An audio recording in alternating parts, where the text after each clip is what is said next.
Well, hello, this is Donna, and welcome along to my final project. I will be discussing why an upgrade to the current pneumatic tube system can benefit Lancaster General at the Suburban Pavilion, Women's and Babies Hospital, or WBH, and the Ann B. Barshinger Cancer Institute, or ABBCI. I will do this by providing background and history of the tube system, describing current use and pitfalls, presenting my research and brainstorming process, pitching the pitch, outlining resources, and connecting it to the framework of innovation. But first, some background. The Suburban Pavilion was built in 1994 as a freestanding outpatient facility. It provided lab drawing services, however, all samples were couriered downtown to the mothership for processing. WBH was completed in 2000 and as a hospital was required to have on-site lab processing. The tube system constructed for use within the hospital was expanded to connect the two facilities. ABBCI was completed in 2014. An additional branch was added to connect all three facilities. The WBH tube system has 11 stations connecting the facilities. They can be as simple as this, which services the OR and NICU at WBH, or a double system like this one in the lab at WBH.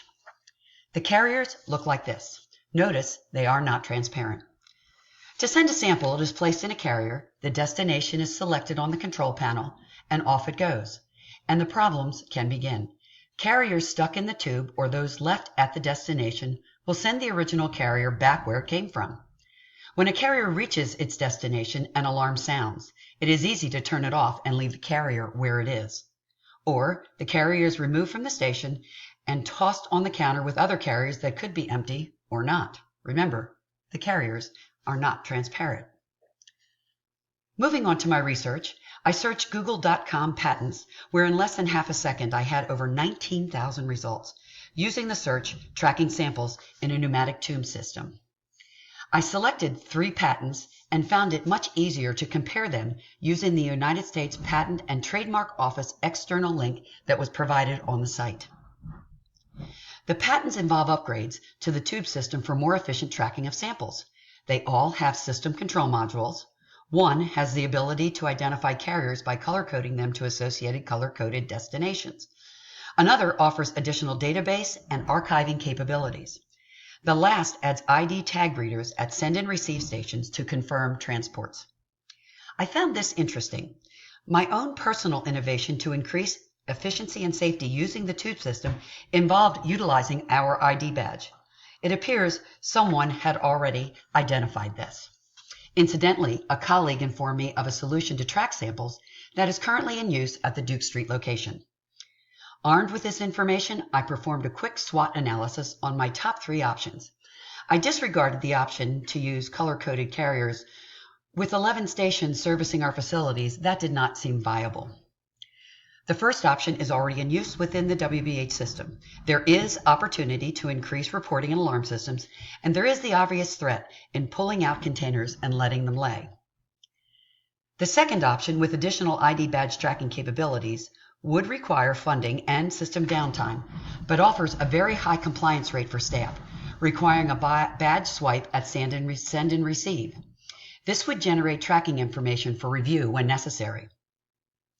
The third option, though already in use, requires additional time for staff to complete the workflow, which could result in non-compliance. Organizing my research in this fashion made my selection fairly straightforward. And so, here's the pitch.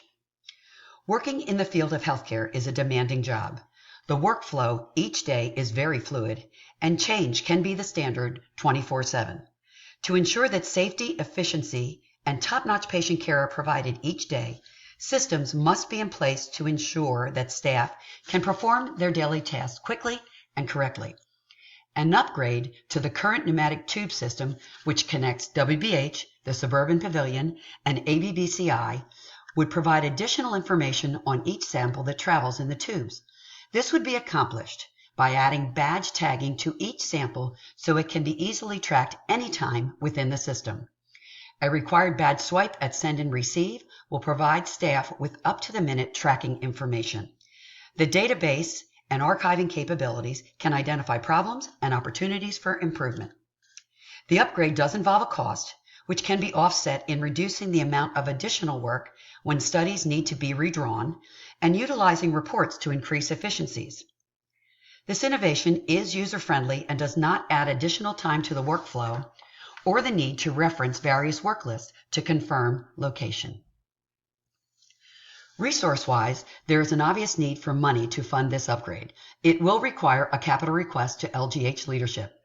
Other resources are actually minimal. All employees have an ID badge, and there is really no training.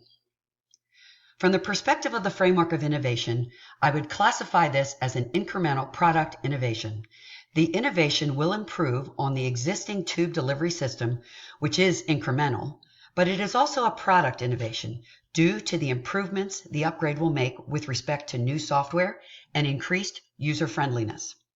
As a healthcare organization, one of our purposes is treatment, and this innovation will increase quality, safety, efficiency, and outcomes, though it comes with a cost, which can be offset by increased efficiency. Providers, healthcare workers, and patients can experience greater satisfaction due to this increased efficiency and quicker outcomes. The delivery of care will benefit from this innovation. As noted in my reflection paper, my eyes have been open to the science of innovation, how it all begins, and the process behind how an idea goes from just that, an idea, to a process, product, or a workflow that has an effect on many. My references, and thank you very much.